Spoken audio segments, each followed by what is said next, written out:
Hello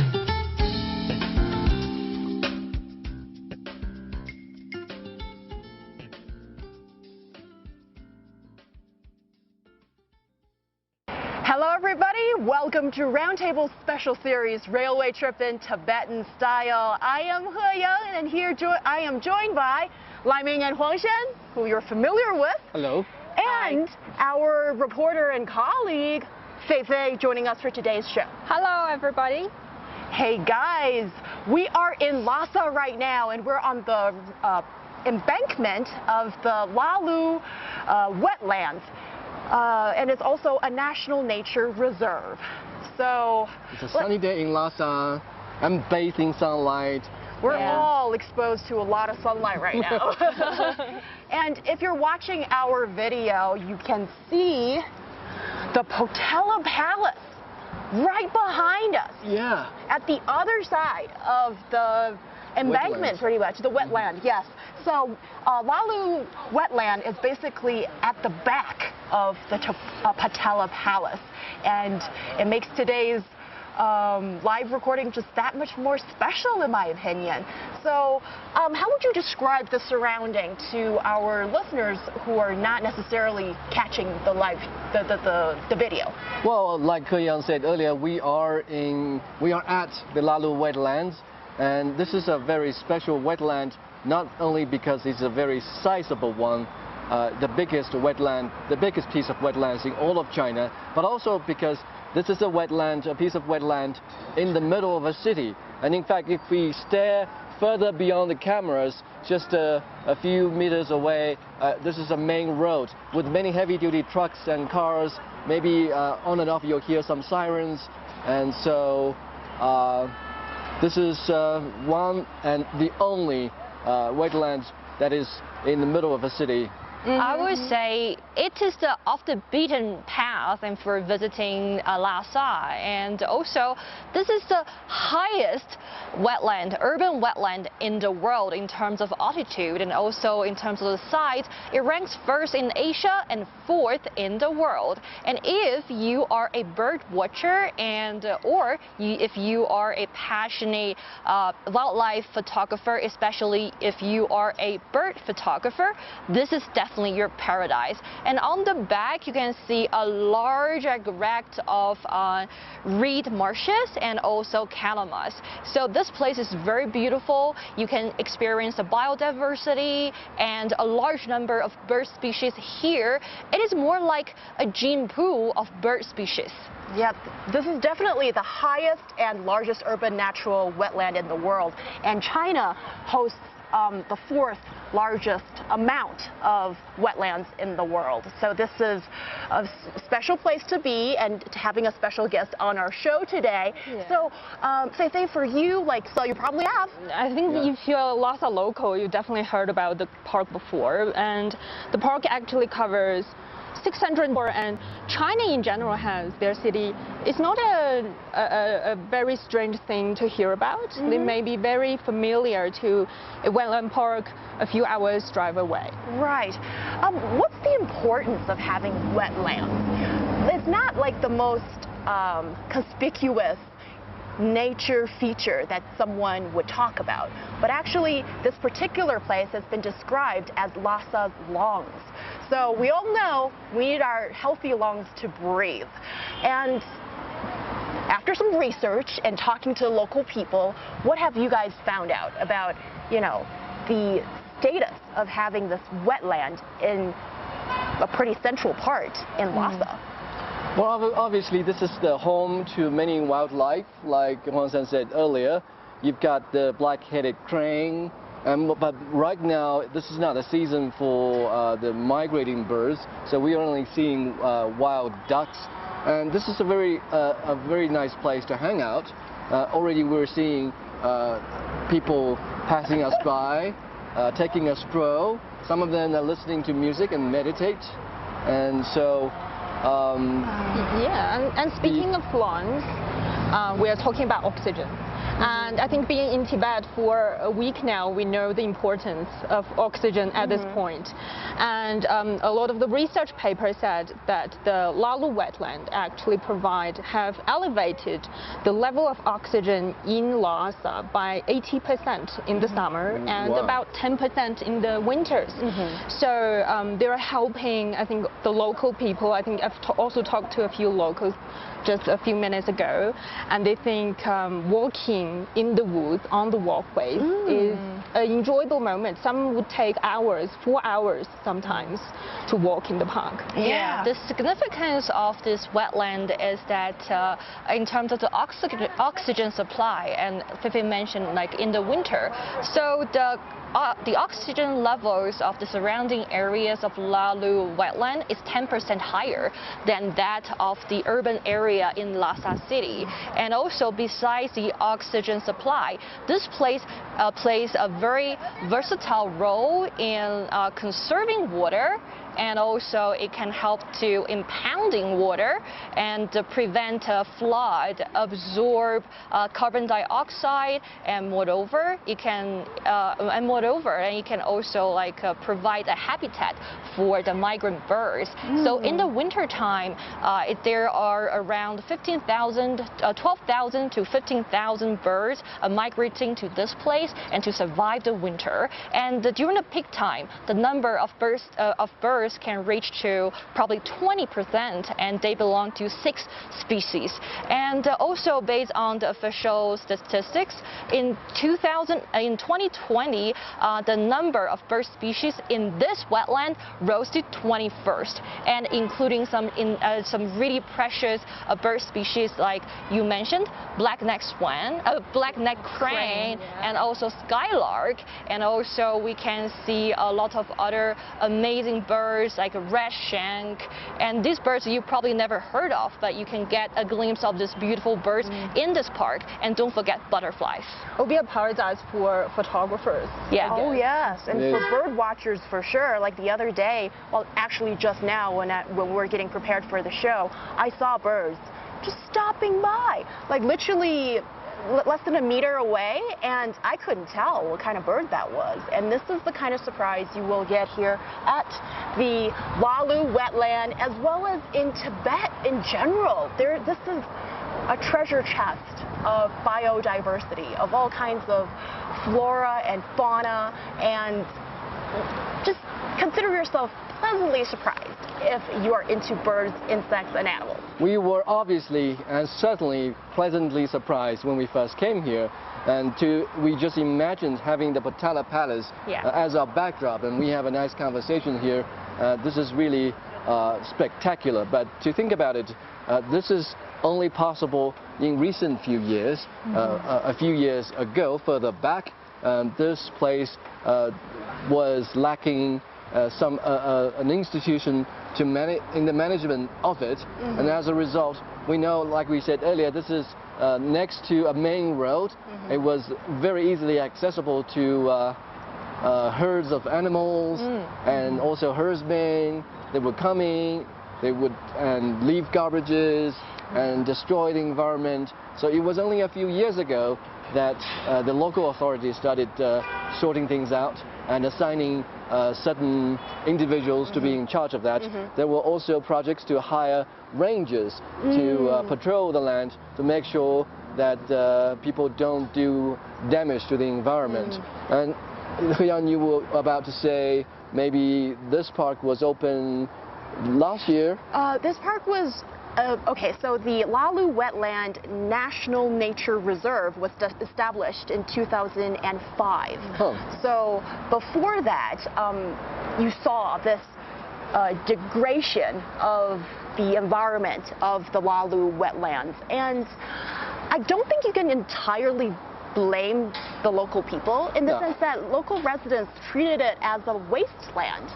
Because, like, you know, like wastewater sometimes would go into the wetland, and like you said, there was a lot of human activity of, you know, just letting the cattle like wander around, and there's grass around, and there's water, and why not utilize that, right? Plenty of food. Exactly, and so there was a major shift in awareness and also in governance as well. The local government decided that we can't let this go on because the number of species present was going down, and you can like see that there were less of the marshes here. So then this, like you said, Lai Ming, an institution was established and then a mechanism of protection was established. And I wonder, you know, what you guys think about this. You know, in front of nature, like we need nature to survive, but you can't entirely sort of depend on people's goodwill or awareness, or even especially when people aren't completely aware of what they're doing to the environment, and it could affect their livelihoods. So, you know, how do you make that balance? Is it something that it has to be the government stepping in? This seems to be the solution that the local Tibetan people have decided on. I think it's a tricky question. Yeah. Sorry to throw it at you. And I think that there are multiple dimensions that we can tackle the issue. I think we definitely need a law. I think China also is modeling a law actually at the moment about the protection of wetlands. But on top of that, it's also about education. As we just talked to the park management team, they are treating this wetland park also as the educational base for students, for children, also for adults. And I think people treat it as a lake, you know, and you know it's a natural lake. It's okay to hang around. Maybe for local residents, it's okay to throw some garbage in, but without even for us, we are not fully aware about, for example, the damage of single-use plastics maybe 2 decades ago. So I think by inviting people to the park and walk around, and they're saying they are planning to establish a museum inside the park, and by visiting the museum, you'll get a better idea why wetlands are important for us. And another dimension would be about the protection of water resources as well. And it's not about protecting the wetlands only, but also in general, you have to look at the bigger picture about the dams, about the waters, about the rivers in the city. So it's a more complex and general job for, I think, the government and experts. Yeah. What do you think, Huangshen? And after talking to the administrator here in charge of this wetland, I learned a lot, because over the years they have, especially for the government, the government has rolled out a series of measures to restore the wetland in here, and including the construction of fences. You can see the fences around us, and also the great basins, and in order to protect the wildlife in the river, and also they established a footpath for patrol and the protection measures, and also they established a monitoring and a surveying center for the scientific research to better protect the wildlife here. And I do appreciate one method they adopted. I think it's very, it's very innovative and very green and very sustainable. What is that? It's like earlier I mentioned at the back of our seats, and you can see a vast tract of reed marshes. So usually, in the past, this place used to be the place and that the locals can graze their animals, especially cattle. But in order to restore the wetland and to protect the biodiversity in this area, so the government just say, oh, we want to turn this place into a national reserve, so we should stop and grazing animals in this part. But what about the vegetations and the plantations after they are out of season? How would you deal with them? How would you use them? So the government's philosophy in the management of the fences up, and they made it inaccessible to people. But then after they've seen some progress in restoring the environment and the ecology, they see the point in letting people enjoy the environment, and it's sort of a means of educating people of the value of having such a healthy environment. As a result, we have seen people coming in and out and taking a stroll and enjoying the environment. This is a very valuable lesson to be taught. Yeah, like when you think of the thought of putting up fences, if you are, let's say if you live in the US or the UK, which I'm a little bit more familiar with, I know the immediate reaction of people is like, that's bad. That's like not inviting people in. It sends up that signal. But also I think in this particular place, as you guys have mentioned and sort of alluded at, you know, when you're at a certain level of development or when you're at a certain point of imparting knowledge to people, but you haven't really gotten there yet, and there's a crisis going on, and there's an immediate issue that you need to try to solve, that is to save the environment, what would you do? Maybe it starts with putting up some boundaries and letting people in certain time in the morning and letting people out before 9 p.m. And that would, you know, secure the place and make sure that the environment has its time to breathe, to recover. And by the way, this is a park, and this is a time for, you know, families to come out and enjoy a really great weather and views. And we saw some older folks that were doing their morning exercises. And so that's what the ambience is. So in case you didn't know, we'll let you know here just like that. So yeah, like when we're looking around and we do see the cute little ducks, they're floating on the lake among the marsh. And also, what else do we see around here? And a lot of trees. A lot of Eurasian coot.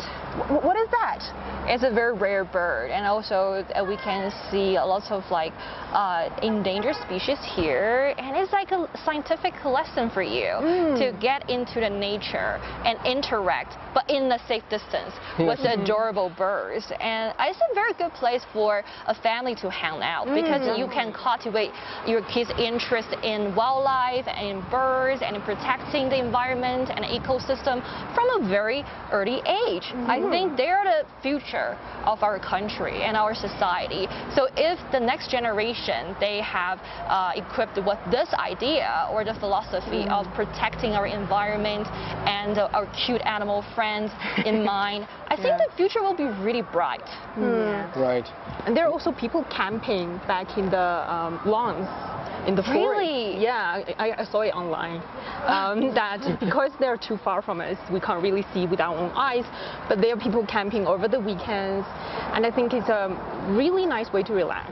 Right. Really, I envy them. Oh, is it something related to the Shoten Festival in Tibet, or is this just a common leisure activity for locals here? I think it's both. All right. Yeah, I think people come here for picnics and camping over regular weekends, but also because of the Shoten festivals, and they're looking for places to picnics, a major habits, ritual for the festival as well. Yeah. It is really convenient to have a piece of wetland located in mid-city. I mean, it's only a few kilometers away from the Potala Palace. And this is really valuable because in Beijing, I used to have a habit of going on weekend road trips. And the first road trip I took in Beijing by renting a car was to go to the Wild Duck Lake in Yanqing district in northern Beijing. That's far. And back then I was a stingy man, so I was already renting a car,